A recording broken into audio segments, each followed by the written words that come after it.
Hi, everybody. This is Nancy Miller from My Creative Life, and today I have Adam Strickland, who is a fellow SCAD graduate student of animation, here with me today. Hi, Adam. How are you doing today? Hi, I'm doing great. Thanks for having me.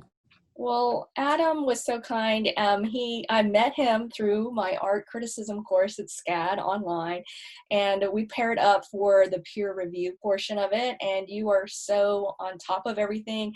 You are a really great partner to have, very dedicated and hardworking. Thank you. I like to think so. And it was a pleasure working with you too. Touche. Yeah, well, thank you. Can you tell us a little bit more about yourself for the audience who's listening? Sure.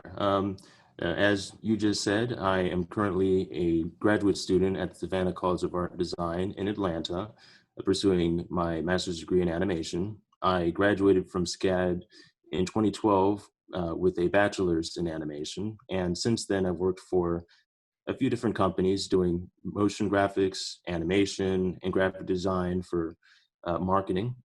And my first passion is storytelling. I like coming up with stories, and I like coming up with stories for the animated medium. So I want to ultimately work on animated movies, and that's why I'm currently getting my master's degree in animation. So, what kind of inspired you to go into an art field for a career? Like, is there some kind of incident, a moment that triggered you to go, I want to do this full time? Well, I've always been a very artistic person. Ever since I was little, I would spend hours and hours drawing. I would be a very energetic kid. I would love running around. And the one thing that could keep me still was working on my own art projects. And I always knew that whatever I chose to do with my life, it would have to be something artistic, something fun and creative. And coming to SCAD helped me figure out that animation is a perfect medium for me to utilize all of my creativity in. I like stories. I like coming up with characters. I love art direction. I love collaborating with other creative people to make my stories better than I could make them all by myself. So SCAD was the catalyst for me moving into the animation medium and pursuing that as my career.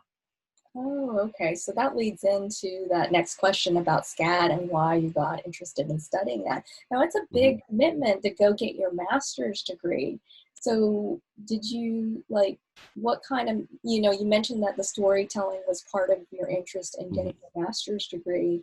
Um, why did you decide to come back to SCAD? Just out of curiosity. Well, it was a process. When I graduated from SCAD in undergrad, I got my first job at a company where I was doing animation, graphic design, and marketing for their advertising department. And I enjoyed coming up with little animated commercials. Some of them were stories, very short stories of somebody using a product or service the company provided. And the last company I worked for, I did graphic design for them, and I did some motion graphics and animation. I worked on one or two projects where I got to tell a story that was a commercial, but it had personality, had some nice animation in it. And over the years, I had been applying to different companies. Companies in Atlanta that are involved in television productions, coming up with cartoons, and it's a very competitive industry. So I continued working on my portfolio ever since I was in SCAD, and uh, now this particular year I was laid off due to COVID, and I was having a conversation with my mom one day, and she said, well, Adam, you've been applying to different companies over these years since you finished undergrad. And I know you enjoyed your job at this company, but since you've been laid off, maybe you should consider taking another look at SCAD. It's been several years since you've been in the program, and maybe they have some new classes and new programs that you could be involved in that would actually speed up the process of making your work more competitive and making more connections to make it easier for you to get an even better job and finally break into the entertainment industry that you're interested in. And so, like any good adult child, I listened to my mom, and we both went, me, her, and my dad all went to SCAD Day earlier this year in February. This was just a week or so, um, maybe a few weeks before COVID really started hitting hard in in the United States. So it was perfect timing for me because I got to speak to faculty, learn more about the classes, learn about the new opportunities that they have for me networking, and really improving my portfolio and making some good connections that could speed up my process for breaking into the industry. And um, it, yeah, it is a sacrifice spending a few more years in school, but I spent most of this summer focusing on my 3D character animation, and I feel like I've gotten to a professionally competitive level where I can actually start competing for certain jobs, and just making my stuff all that much stronger by having my work being reviewed by fellow classmates who are also professional, and professors at SCAD who give phenomenal feedback. It's just going to make me even stronger than I would be if I didn't get the experience that I'm currently getting in the MFA program. And on top of that, I would like to finish a short film. And it's not the easiest trying to find people to work with you on a short film when you don't have a lot of money uh, for a budget. But if you're in school, you can find other students who are looking for a fun project to work on that's good for their portfolio, good for your portfolio, and you have something that you can get feedback on in real time throughout the program. And when you graduate, if it's good, which I hope it is, I have a really good portfolio piece I can show to companies I'm interested in and say, hey, I got a master's degree in animation. I've worked really hard. I've got a good portfolio. I've made great feedback, gotten great feedback on the stuff that I do. And I'm ready to compete for whatever jobs are available. That's awesome. Well, I mean, that your work ethic, I can tell just from art criticism, if you put that much effort into that class, I can only imagine what you do for an animation class. So I'm sure it'll be great. I would love to see how that personal project turns out. I always think personal projects, it's kind of nice because you don't feel like it's just for yourself in a way. You know, it's not so like where when you do client work, obviously there's the client and their needs and their wants or the priority. So it's kind of nice when you have more creative freedom and you can kind of take different directions and try different things, maybe take more risks than you would if you were doing client-based work. That's awesome. Mm-hmm. So I was wondering, so what is your favorite way to create your animation work? There are two ways of thinking. The one is the um, how I decide what I'm going to work on. Um, I think it's important, especially the older you get, you have less time, the more responsibilities you have in life. So prioritizing what kind of goals you have in life, what kind of career goals do you have? Are you going to be seeking a storyboarding job in the near future? Are you going to be seeking an animation job in the near future? Okay, what kind of portfolio do you need in order to pursue those goals? Well, in your spare time, if you're wanting to improve your skills, uh, what skills would you think are the most important to focus on in the short term in order to improve your portfolio and skill set enough so that you can be qualified for the jobs that you're interested in? So I try to think very economically in regards to my time in what projects I want to work on. So last year I spent the ending half of the year focusing in my spare time on improving my motion graphics skills. And at the beginning of this year, I had a motion graphics demo reel, and I presented that at the SCAD Career Fair, and I got some positive feedback, and I had a couple of promising job interviews, but COVID hit, so that erased those opportunities. But what I learned was I had a competitive motion graphics portfolio because of the hours that I had spent concentrating on that skill set. And like I said before, this summer, I primarily focused on 3D character animation. So I really improved my 3D animation skills to a much higher level than they were before. And actually, a week ago, I got a portfolio review. Um, Someone gave me feedback on my character animation and gave me a lot of great advice on how to do even better work than I already had. And I wouldn't be able to do that unless I really concentrated on my 3D animation during the summer. So in my case, focusing on what skills are going to help me get the next opportunity I'm most interested in, focus on doing projects in the meantime that are going to improve my skills to the level to qualify for that job sooner. And then the next job opportunity I'm interested in, I focus on the skills for that right after. So prioritizing my projects based upon which one's going to help me achieve the goals that I consider to be most important, second most important, to third most important. Okay. That's a good mindset, because I think you do having goals is helpful, so you feel like you have some direction on where you're going. And I've done that too, because I looked at my portfolio, because really when you're in graduate school, I don't know how you feel about this, but I feel like there's not time to really, it'd been a while since I had done academic drawing. It's not something, I mean, I teach like graphic design animation with high school students, but it wasn't like I'd done real academic drawing in a long time. So it's kind of rusty. So I found some online courses and I took those, and when I had spare time, and I just kind of boot camped some illustration and drawing, because I knew that area I was weak in. And it does make a considerable amount of growth if you put in the work and the effort.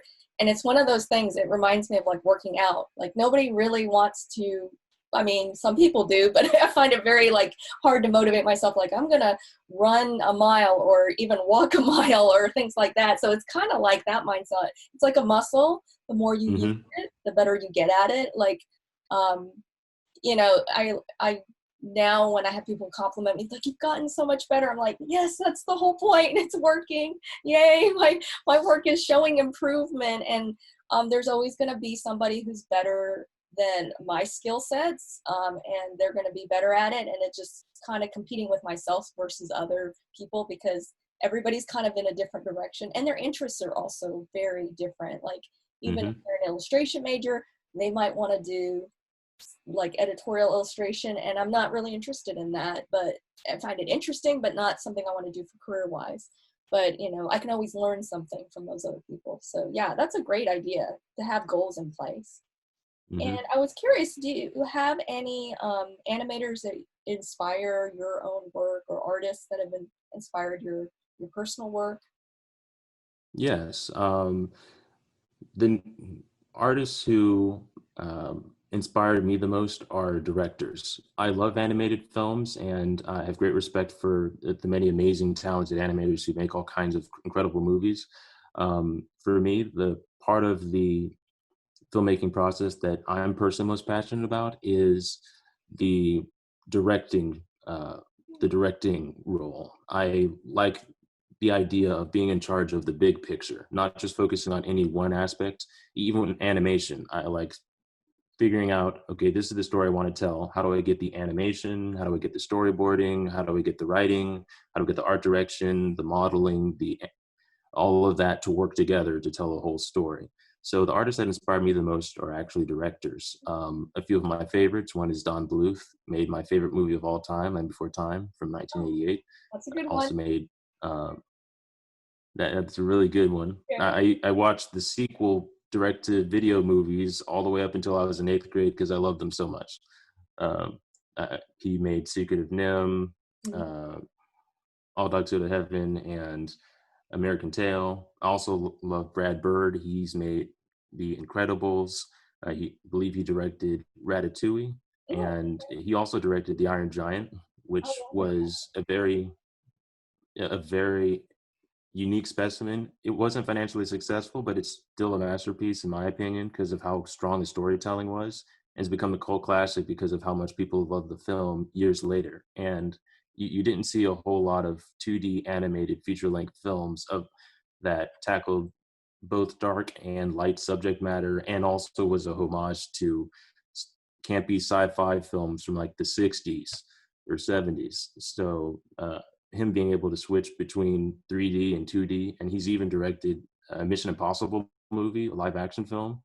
So if I'm not mistaken, so that's a lot of amazing versatility in one director. And Steven Spielberg, James Cameron, Quentin Tarantino, Martin Scorsese, live action or animated. I love people who can who can be effective leaders of storytelling, who work with plenty of other talented people and use all of their skills and abilities to tell a cohesive story that anybody can watch and get what's going on.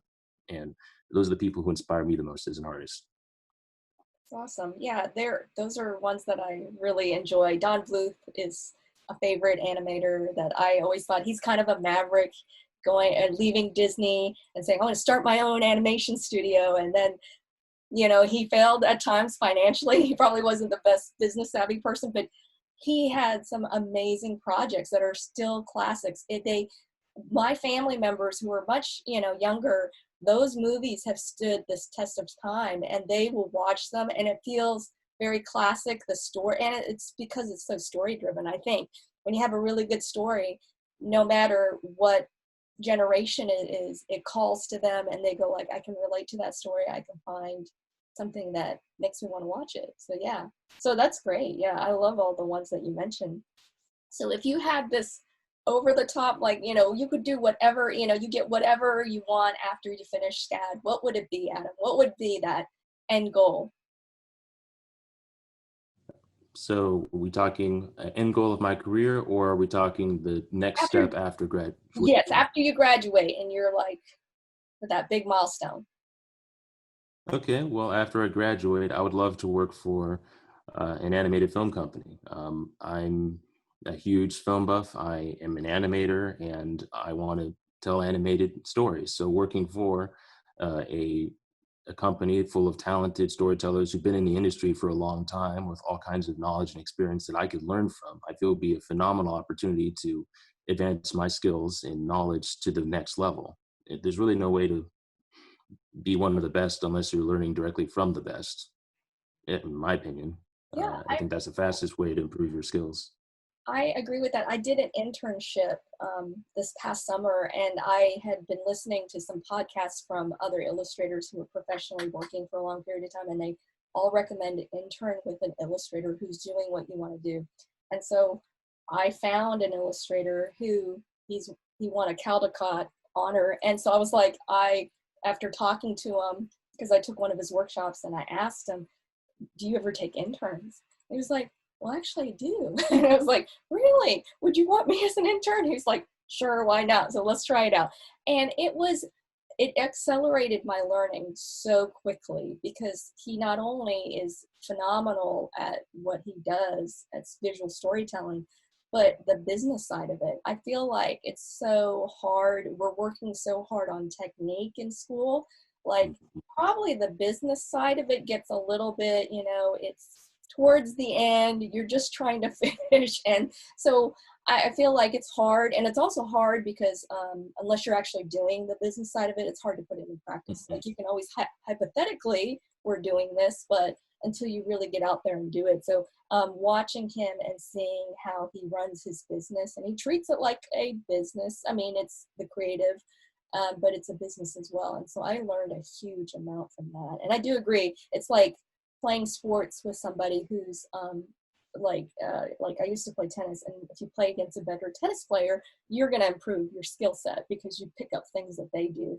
And I think one of the biggest things I learned is, because I worked as a graphic designer too back in the day, and the workflow, because they're so fast at it, because you know you've been doing it so long and you just don't even think about it, and they've built in quick workarounds and things that still produce great results but at a much quicker time speed.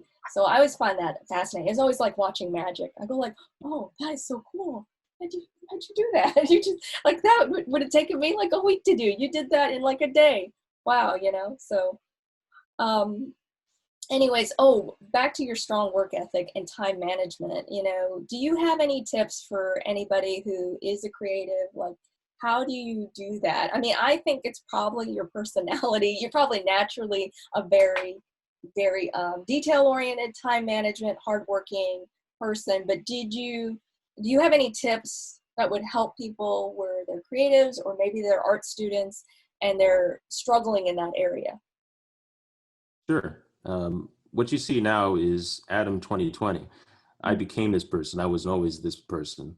My time management skills are skills that I developed over the past a few years of learning more about my own work habits.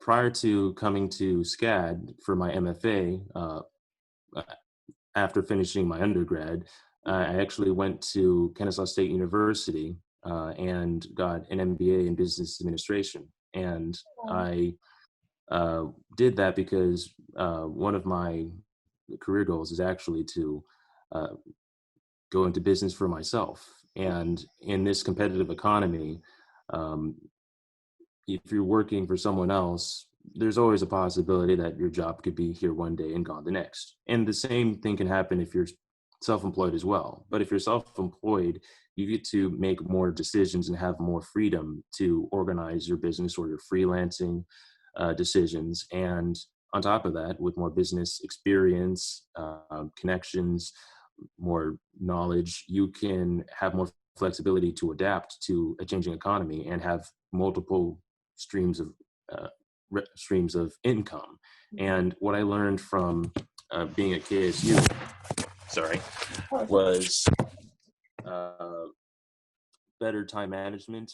I now use a weekly schedule for myself. I started doing that when I was at KSU. I started off using Microsoft Word, and now I use Microsoft Excel.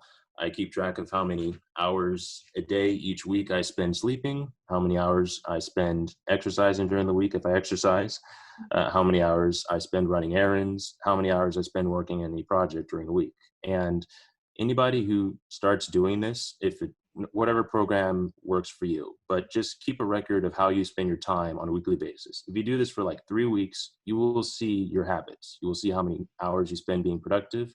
You'll see how often you sleep and how much you sleep affects your productivity the next day. You'll see how many hours you have that are not being used productively, and you will see a visual representation of where you can improve. So going into SCAD's MFA program, um, I remembered being in SCAD in undergrad, and I didn't do this. So it was uh, it was much more arduous experience during midterms or finals week, where I feel like I'm getting progress done on something, and then all of a sudden I have 3 projects due in the same week as opposed to 2, which has been the norm throughout the quarter up until that point. So things can creep up on you. Life can happen if you're in a car accident or you get the flu on weekend and you're preparing to finish an assignment on time, but now you're behind because something happened. Um, Now, if I keep track of things and I try to make sure I get things done early, Mhm. and I'm keeping track of how much productivity I have every week, I'm able to visually see when I'm falling behind or starting to fall behind and start getting back on track. On top of that, I not only keep a weekly calendar for myself now, but I keep a monthly calendar for myself as well. At the beginning of the SCAD quarter, because we have so many assignments, I look at the syllabus for both of my classes. I look at all of the deadlines, and I place every single deadline for every class assignment on that monthly calendar. So not only am I keeping track of how productive I am on a weekly basis with my weekly schedule, but I keep track of every deadline that I have on the monthly calendar, so I can visually see how many assignments I have due every single week, and I'm able to monitor how much I've fallen behind or how ahead I am. And I try to get things done like a couple days ahead of time. So if something happens, I have like 24 to 48 hours to compensate for that.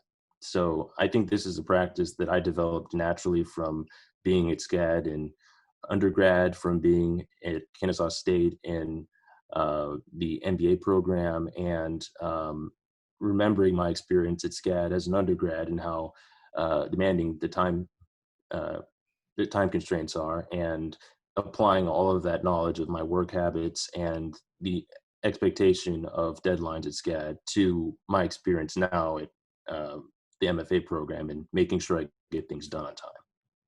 That's an excellent tip. I mean, like, such an excellent tip, especially for, I found that younger students, my high school students, really, they struggle with time management because they don't realize, like, this is going to take so much time. And I think it's one of those things, because you have experience, you've been tracking it, you know exactly, well, how much is going to take me to do character development, or how long is it going to take me to storyboard? And then you Hmm. can like optimize where you might want to spend a little bit more time and get more creative, or, you know, push and pull on that. I think that's an excellent tip, or anybody who's working or freelancing, that's great. So I'm going to start doing that. Thank you for that suggestion. I want to see how I'm spending my time with my workflow, and then how I can optimize it.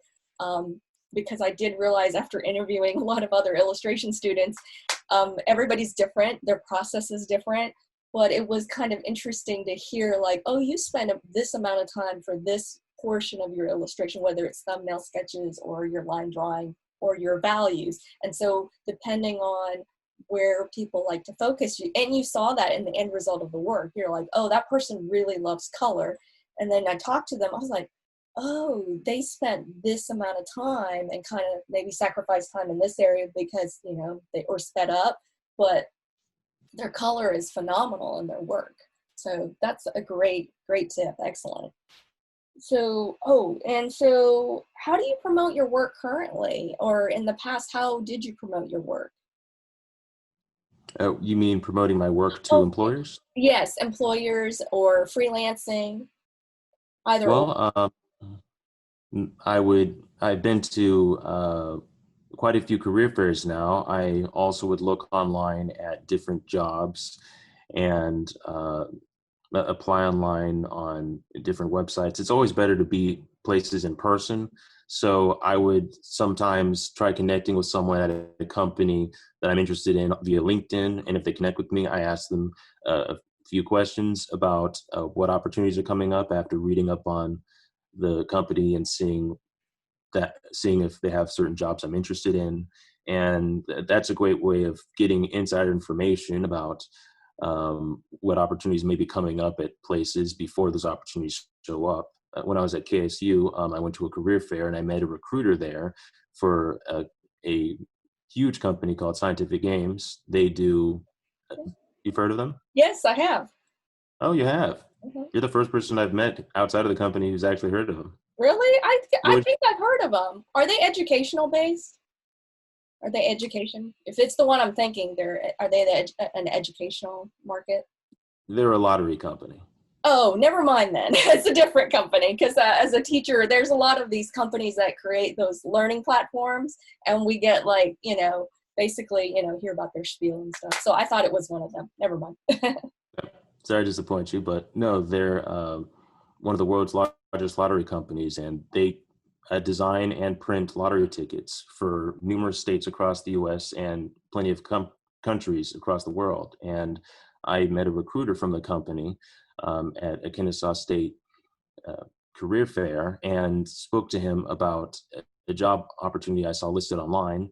And I kept in contact with that person for quite a few months. And they told me that there would be a possible internship opportunity the next year in another division of the company. And it hadn't been promoted yet to the public, but it was something that was still in talks and being considered. And eventually, as I kept in contact with this person, I got the internship. And when I finished uh, my MBA at Kennesaw State, I was still interning there, and they eventually hired me on full time prior to COVID hitting. So, learning about job opportunities, uh, it it comes down to who you know and how you meet them. Speaking to people online, it's always best to meet people in person. If you're going to a career fair, or if you're going to a workshop, or if you're going to a public event about an industry or a topic or a career path that you're interested in, meeting people in person, saying, hi, I'm a student, I do this, I'm interested in learning this, and I know that you do this. I'd love to learn more from you. Would you be willing to connect with me on LinkedIn, or could I email you? Just being polite and asking people questions. You'd be surprised how many very knowledgeable, experienced people are actually willing to uh, share content information with you and communicate with you, telling you what they know and even giving you feedback on your stuff. So that was meeting people in person at career fairs and events related to the things I'm interested in were some of the primary ways I made most useful connections that helped me find my next job opportunities That's and awesome. promoting what I do and finding employment. That's awesome. Yeah, I do get approached by some of my high school students because they're so talented, and but they're so nervous about putting themselves out there because they're like, I'm not a professional. I'm still in, I'm just finishing high school. I want to do animation, or I want to do illustration, or I want to do graphic design. And I try to push them out and be like, you just got to do it, because I told them it's like, that's, join associations. I said there are different kinds of groups that are specific. I forgot which one it is. It's based in Atlanta, but it's for animation, and I did a teacher's membership there. But I said, as a student, you can join and you can connect with animators in this group of organization. And I told them there's like a Discord. You could probably chat with some of the people who are working, and they can kind of give you some tips, because everybody I've talked to on this podcast, they are so nice. They are giving of their information, their time. And I think because we all realize how competitive, it's a tough business. It's like, we're all trying to improve our craft. We know what it feels like to be kind of like, oh, it's kind of struggling, and trying to, move ahead. And so we have some empathy for each other. So yeah, I try with my high school students, like, there are going to be times where people are going to maybe not be as friendly, or they're not going to provide you, but just be polite and nice, considerate of their time, and that you're really an avid student and that you want to get better, and that it's, in that vein, I think people are more willing to be like, okay, let me give you some of my time. People skills goes a long way. And was the organization you were referring to, would that happen to have been Asifa South? Yes, I believe so. I believe it is. Well, what a coincidence. I'm a member of that organization now. Oh, nice, nice. I did a teacher's membership for a little bit, and I was like, I wish they did more in Savannah, but it's all primarily in Atlanta, Hmm. because I looked into their program, which was kind of cool. They had like, they would send animators to different schools in the Atlanta area to talk about the profession. And I was like, that is amazing. That is fantastic for anybody who is younger and doesn't know how to even start in that direction, because I think I, there's so many different ways you can get into it, and that's what I've learned just from talking to people like you and Ryan Bird, who I had on previously, and it's just, yeah, it's amazing. Like, I bow my head down to animators, because animators, man, that's a tough job. And so yeah, you guys do so much, and you're so versatile with your skill sets. Oh, my next question. So if you could go back into a time machine and give yourself some advice to your younger self, what would that be about your art journey and your art career? Well, first thing I would tell my younger self, especially myself from undergrad, would be to adopt the habits of keeping a weekly schedule and a monthly schedule. Uh, do that so that you see how much time you're spending productively, how much time you're wasting, and it'll enable you to stay on top of things so you don't have to do as many all-nighters. You won't have work pile up as much when you have midterms and finals, because even if you're working hard, it's still easy for things to pile up if you're not really on top of your schedule and on top of the deadlines. I would also tell myself to be more proactive at networking. You mentioned how plenty of people who, especially who are out of high school, or people who are fresh out of college for that matter, are uh, not confident in their skills yet, knowing that there are people out there that they're not yet competitive enough to go against when competing for jobs and opportunities. The people who get some of the very best opportunities are people who put themselves out there before they think they're ready. And you, I see networking as a long-term investment. You have short-term investments and long-term investments. You meet people not just for hoping you'll get a short-term benefit as in a job opportunity in the short term, but hoping that by maintaining contact with people who are working hard, people who know other people, people who are doing something productive, whether that's peers or people you meet at career fairs, maybe in the future, long term, it'll lead to an even bigger opportunity than you had thought of, because you connected with them before you thought you were ready, and you've shown them your portfolio maybe over a course of years. They see that you've improved over years. They have kept in contact with you. You've kept in contact with them so that you have a relationship, and they remember you when you try contacting them about an opportunity you're interested in. And that can pay off big in the future. So I would definitely told my younger self, uh, even if you don't feel you're good enough for these job opportunities, you can still make connections and capitalize on those connections later when you are ready for those opportunities. And I'd also tell my younger self not to be so impatient with getting results. You mentioned how you admire the way animators are able to complete nice character animations and entertaining projects that are very time consuming. Well, like anything in life that is a advanced skill, it requires a lot of time and commitment. Different people learn at different paces. When I graduated from undergrad, my portfolio is not what it is now. It took me a few years of practice to get to the level that I'm at now. And that's fine. Some people get to a professional competitive level for professional animated jobs within a matter of months. Some people do it in a year. Some people do it in a few years. Some people do it in several years. But not getting discouraged by how long it's taking you to get to someone else's level is important. The important thing is that you're focusing on what you are certain you want to do, or trying to figure out what you want to do, and you're taking active steps. You're as consistently as you can putting in the effort to improve, and you're seeing improvement. You're getting feedback so you can improve faster. You can get better. It might take you more time than you want to complete one project or the next project, but everything you learn, every mistake you make, every trial and error, every failed project you have is knowledge you can use to the next project to be faster, to be more efficient, to be better. Same thing with time management as well. Just constantly practicing something so that you get good at it. I think one way to sum it up is everybody wants to be Mozart, but not everybody wants to take piano lessons. Exactly. I agree with that. You got to do the work. That's excellent. Now, my next one is I am taking my first animation class. I feel like such a faker because I've been teaching animation for 3 years, and I was like, I never took an animation class in college at SCAD, and so I finally got the nerve. And next quarter, I'm taking an animation class.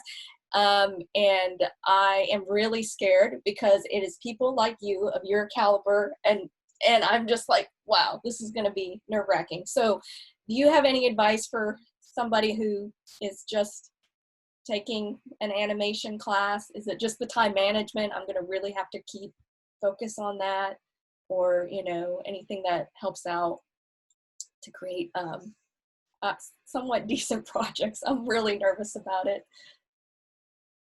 Well, sure. Well, first thing I would mention is no matter how good any person is, everybody started out somewhere.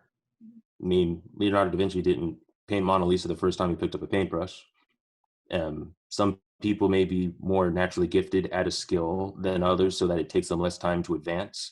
But everybody had to start somewhere. And the people who are very good at what they do are good at what they do, not just because they have talent.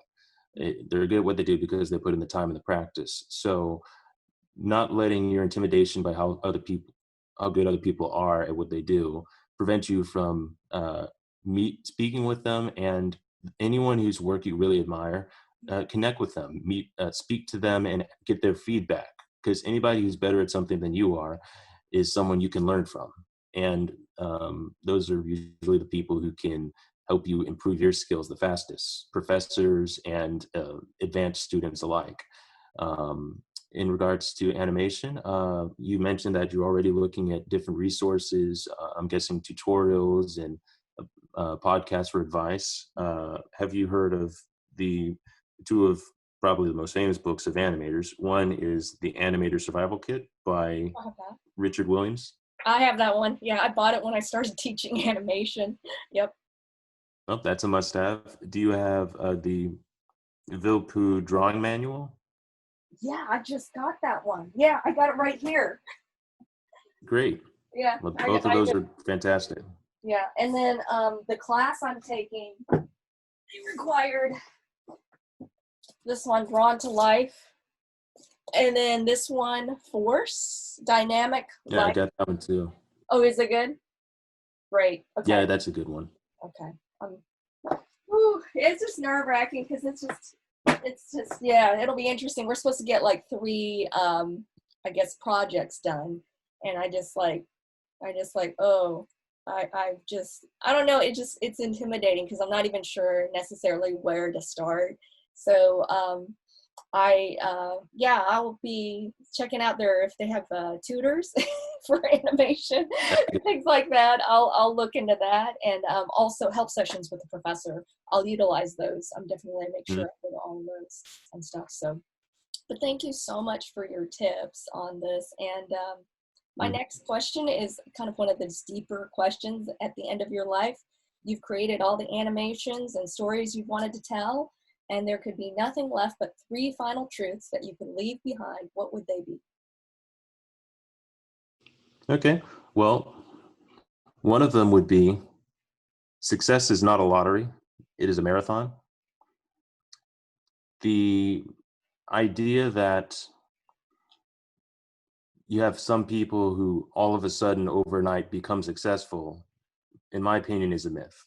Mhm. You have people who can receive an opportunity overnight that can lead to further opportunities that enable them to maintain success. But in order to be able to capitalize on that, you had to have put in a lot of preparation and practice to be able to use that opportunity that gave you. So there is no overnight success. Success is not a lottery, it's a marathon that you have to train and prepare for.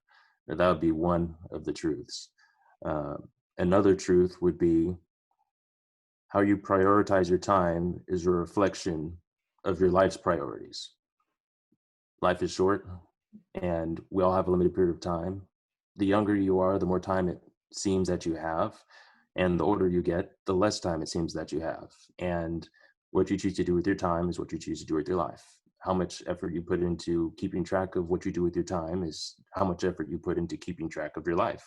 How much effort you put into keeping track of the progress or lack of progress you're making or not making toward the goals that you think are important to you. So, holding yourself responsible for how you use your time and pursuing the things in life that you care about is that all of that is up to you. And the third truth would be a quote from a classic movie from 1975 that my mother loves called Mahogany, starring Diana Ross. And there's a quote in that film that I think is one of the greatest quotes in film history.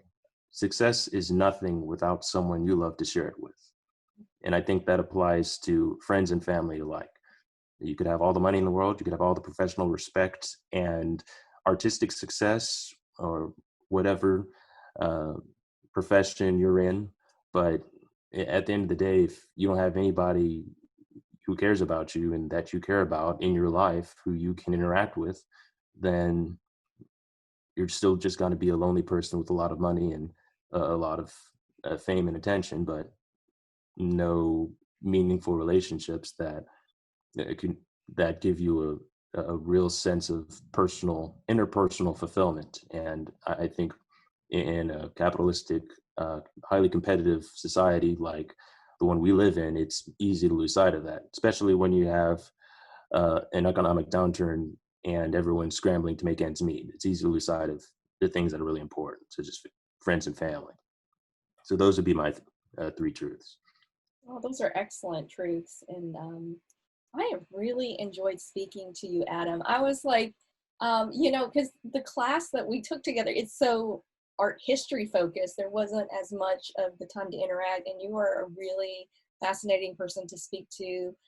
Your work is amazing. I love looking at your demo reel. I was like the one time we kind of got to like talk about our work and outside of the class, and so yeah, I know you're going to be highly successful in whatever direction you decide to go with. If it's making the movies and animation with your storytelling and bringing people together in that aspect, I think you'll be really successful. And I do hope that we'll keep in touch and that I can hear about these projects that you're working on. I know that I'm taking a break from teaching, but I want to go back to it after I finish my MFA. And I would love to share with my students, like, you know, your work, other people I've interviewed, like we all start somewhere, and like the advice that you give, I think it's very helpful. And I think these are things that sometimes when we're younger, we don't hear them as often. We're just focused on those end goals.